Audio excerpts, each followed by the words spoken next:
ingkang kula lagi. Ing dalem niku kula sak rombongan wayang wit Sekar Gadung. Pimpinan Kilurah Minto Darsono saking Tlatah Pakis Rejo, Rejo Tangan Tulung Agung. Ing dalem niku tinibalan masyarakat Bangun Rejo.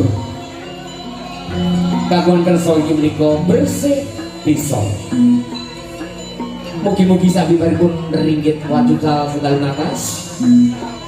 Desa Bangun Rejo pinaringan desa ingkang ayu tentrem, guyub rukun, subur makmur, mulya lan tinata.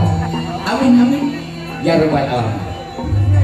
Kados padatan saderipun ringgit wajucal monggo sarang-sarang hampir sari campur sari Sekar Gadung Indonesia.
Selamat buka saking kocok-kocok Sekar Gadung Indonesia.